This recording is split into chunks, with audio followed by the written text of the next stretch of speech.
नमस्कार, रउआ सबके हमार प्रणाम। हम है नलिनी पांडे। न्यूज 18 के खास भोजपुरी बुलेटिन में सब भोजपुरी दर्शक के बहुत बहुत स्वागत बा। हम बताई देश दुनिया के खास खबर आपन बोली आपन भाषा भोजपुरी में। तो चलिए शुरुआत कर जा बुलेटिन ई है खबर बा से।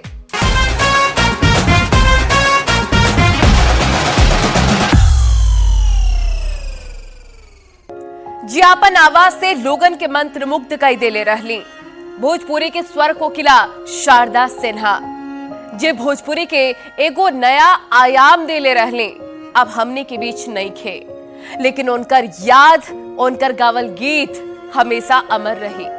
छठ होके या शादी ब्याह, चाहे बेटी के विदाई होके, उनकरे गीत के बिना अधूरा मानल जाला। लोक गीत खातिर शारदा सिन्हा के हमेशा याद कइल जाए। आपन गीत से बिहार और पूर्वांचल में ही ना बल्कि पूरा देश और विदेश तक शारदा सिन्हा भोजपुरी के एगो नया पहचान दिलौलेन।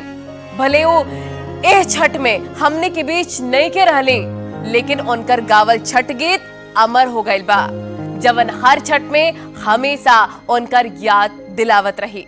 आज भोजपुरी बुलेटिन में भोजपुरी के स्वर कोकिला के श्रद्धांजलि दी जाए। देखिए रिपोर्ट। छठी मैया आईनी वो आवाज जवन कान में पहुँचते अमृत नियर घुल जाला। छठी मैया आईनी पहुन वाली हूर के चरण, जेकरा गीत के बिना न तब बियाह शुरू होखेला न बेटी के विदाई। वो आवाज जवन हमनी के भाव से भरपूर कर देला। वो आवाज सुन के जवन सब के हु मंत्र मुक्त हो जाला।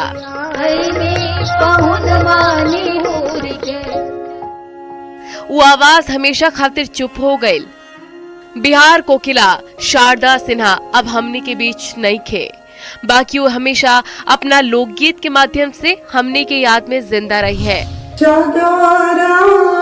घरे जब देखले हो दीनानाथ, कौना संकट पड़ल तोहार, पूत संकट पड़ल मोर हो दीनानाथ, ओहिला के बड़वा धैले ठार।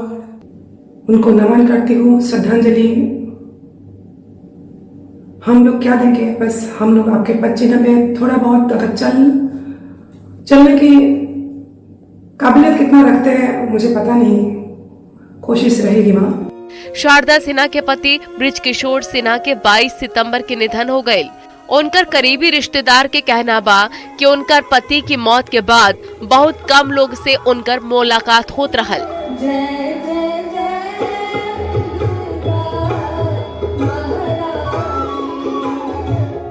रउआ एह गीत से अंदाजा लगा सकेली कि उनकर पति के मौत के उन पर का असर पड़ल हुई।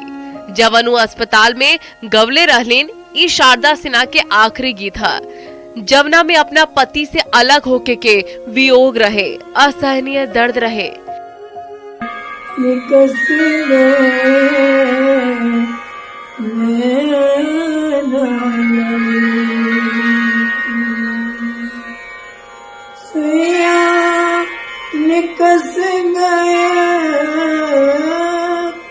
सैया, निकस गए, मैं न लड़ी थी, मैं न लड़ी थी, सैया निकस गए,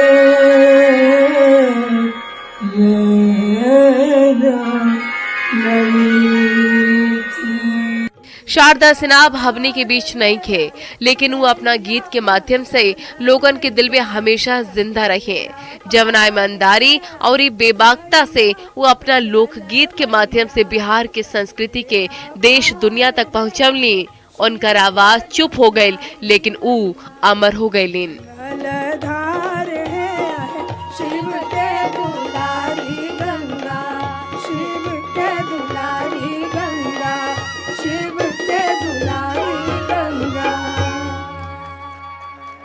पद्मश्री आप पद्म भूषण पुरस्कार से सम्मानित शारदा सिन्हा छठ पूजा के गीतन खातिर मशहूर रहलिन। हालांकि उनकर गीत बॉलीवुड में भी खूब चलल, लेकिन छठ के उनकर गावल गीत दिल के छू जाला। एह बेर छठ महोत्सव के दौरान ही वो आखिरी सांस लेहलिन। उनकर निधन पर छठ घाट पर भी उनका के श्रद्धांजलि अर्पित कइल जाला। देखिए रिपोर्ट।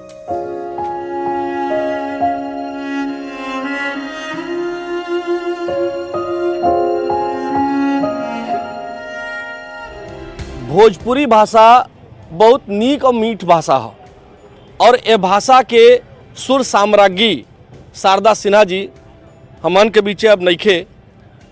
वहाँ के गीत बहुत अच्छा लागत रहल है, बहुत नीमन लागत रहल है। और यहाँ भोजपुरी चौपाल में रउआ सन देखत हुई कि हमरा संगे ये सब बानी, तमाम लोग जुड़ल बानी। भोजपुरी समाज के जौन मिठास, जौन गीत जेकरे बदे जानल जात रहल है, अगर रउआ बतावल चाहे कि शारदा सिन्हा जी के रउआ कैसे याद करिहन तो ओकरे बारे में बता देवल जाए। हमने के तो बचपन से उनकर गीत सुनले हैं जा।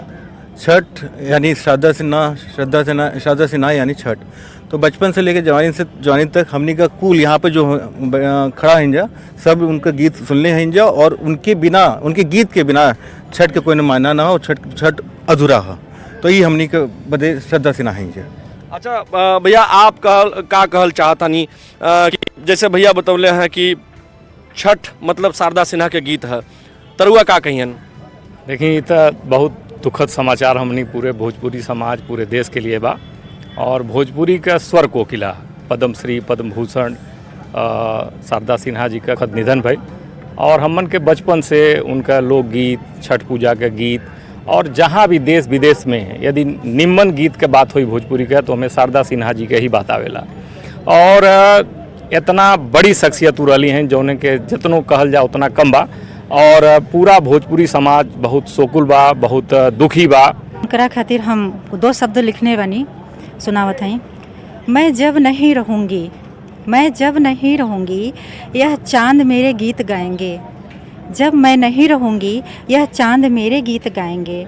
यह सूरज किरणों में वर्षा बिंदु पिरोकर मुझे माला अर्पण करेंगे। भैया रउआ का कहा चाहता नहीं? देखी, आज तो पूरा भोजपुरी समाज शोकाकुल बा। हमनी का श्रद्धांजलि देवे खातिर के आयल बन जा। शारदा सिन्हा जी के हमनी का बचपन से सुन के बड़ भइल बन जा। आज छठ के गीत जब बचपन से सुनी जा तो हमनी के यह मान जा कि छठ माने शारदा सिन्हा।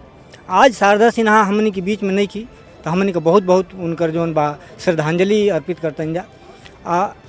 ई जाने कि उतना बढ़िया गीत केहू भोजपुरी में ना लेके आयल जितना बढ़िया गीत शारदा सिन्हा जी लेके अली। 5 दर्जन से ऊपर उनका लोकप्रिय जौन बाटे छठ गीत बा। बहुत सारे महोत्सव में हमन के गावे के साथ में मौका भी मिलल, आज हमन के बीच में ना ही। जहाँ तक छठ पर्व की बात भइल कि छठ बहुत सुंदर, छठ उन्हीं से शुरू भई। एक तरह से सबसे पहले उन्होंने गीत गाया कि कांच ही बांस के बहंगिया, बहंगी लचकत जा। कांच ही बांस के बहंगिया, बहंगी लचकत जा। पूछे लाजे राह में बटोहिया, बहंगी के करा के जा। भोजपुरी समाज और हमहन मरमाहत हई, काहे कि हमहू सुनत रहली उनकर गीत, बड़ा नीमन लागत रहे। वहाँ के अब नहीं है हमरे बीच तो अच्छा नहीं लगत है, लेकिन प्रकृति का नियम है, जे आइल बा उ जाई जरूर। अब शारदा सिन्हा जी के हमहन के याद करे के है, उनकर गीत सुन के अपने दिल और दिमाग में जिंदा रखे के है। कैमरा